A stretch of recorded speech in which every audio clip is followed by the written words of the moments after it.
السلام عليكم ورحمة الله وبركاته. أهلا وسهلا بكم في بيت العيلة. معانا بقى النهاردة فيديو جديد من فيديوهاتنا، وقبل ما نقول الفيديو ده عبارة عن ايه، اللي مش مشترك في القناة يشترك في القناة، اللي مش فعل الجرس فعل الجرس، وما تنسوش تعملنا فولو على الانستجرام وإيد على الفيسبوك. ودي بقى طريقة الفيديو بتاعنا. الفيديو دوت عبارة عن طريقتي في شوربة الخضار. كل الناس طبعا بيعرفوا يعملوا شوربة الخضار، بس في برضه ناس لسه ما بيعرفوش، البنات الصغيرين. فدي بقى طريقتي في شوربة الخضار. اكيد برضه مش كل الناس بيعملوا طريقتي. هنقول بسم الله الرحمن الرحيم كده ونبدأ. انا دلوقتي ممكن نعمل شوربة الخضار بكوسة وجزر وبطاطس وفاصوليا وبسلة وكل الخضروات اللي موجودة عندنا. وممكن لو احنا مش عندنا غير هي كوسة وجزر بس ممكن نعمل كده، وممكن لو احنا مش عندنا جزر خالص ممكن نعمل هي كوسة وبطاطس بس. يعني عادي، يعني شوربة الخضار بتتعمل بالخضار اللي موجود، مش شرط يعني حاجات معينة. المهم فنبدأ بقى نقول بسم الله الرحمن الرحيم كده وننضف الجزر بتاعنا. انا ما بحبش اقشر الجزرية، بحب ابشرها كده، فبحس ان هي كده يعني مفيدة اكتر. معرفش ليه، بس انا عشان دايما كنت بشوف مامتي بتعملها كده. والكوسة برضو كنت بشوف مامتي بتعملها كده برضو، تقولك الفايدة برضو عشان مش تروح يعني. فعشان كده بقشرها كده، يعني مش بقشرها كأنها بطاطساية، يعني بقشر حاجة رقيقة كده بس. فدلوقتي بعد ما قشرتها انا كنت غسلتها على فكرة، وبعدين هرجع اشطفهم تاني. يعني بعد ما اخلص التقطيع والحاجات دي، بعد ما اخلص التقشير هروح شطفهم تاني عشان انضفهم بقى من الحاجات دي.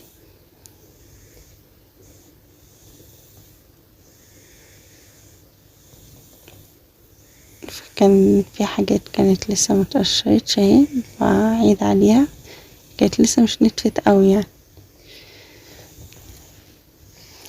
فاحنا قلنا بقى اعمل معاكم الفيديو دوت يبقى حاجة خفيفة كده وسريعة، عشان بقى لي كتير قوي ما عملتش فيديوهات، فقلت بقى اعمل معاكم حاجة حلوة.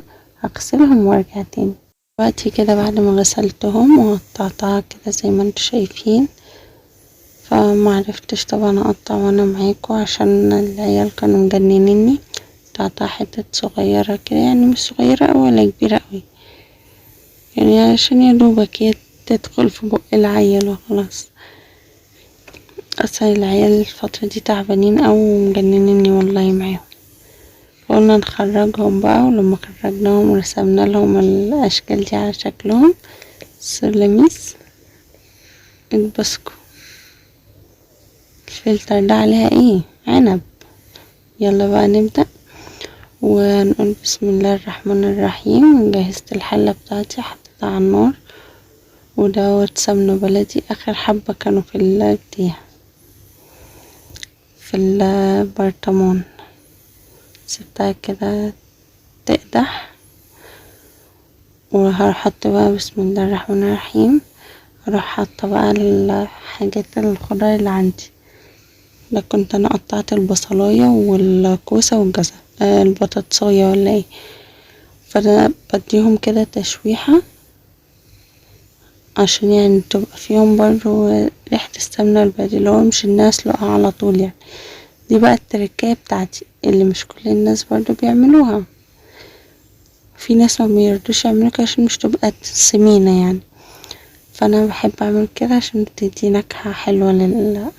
عشان انا كمان انا بحب شوربة الخضار انا وماما. عامة بحب الاكل الصحي اكتر يعني من الطبيخ والكلام ده، فبحاول يعني اعود ولادي على الحاجات الصحية. فدلوقتي بعد ما اديتها تشويحة كده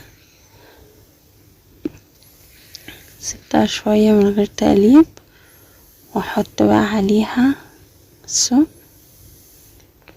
الله، الريحة لوحدها تجوع والله، جميلة. يا دوبك طبق اصلا. فضيت بقى المية، يعني مش كتير برضه علشان يعني ايه الخضار مش يتهري فيها. اديتها تقليبة كده بسيطة.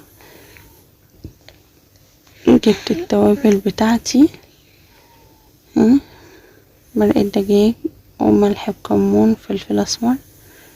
ملح بكمون كان كده عشان انا مش كنت لسه قلبتهم على بعض. بحب مرقة الدجاج كده افركها، مش بحبها احطها المكعب على بعض، تدي بصراحة نكهة حلوة اوي الاكل.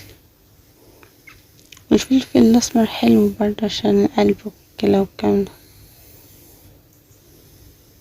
ده تقليبة كده معاهم. سلام، التوابل دي بتدي بقى ريحة تحفة، والله انا بكلمكم وانا جوعت على الريحة. وده كده الشكل النهائي قبل مغرب، وبألف هنا وشفا. اللي مش مشترك في القناة اشترك في القناة، وما تنسوش اللايك، وكل شتا وانتوا طيبين، وسلام.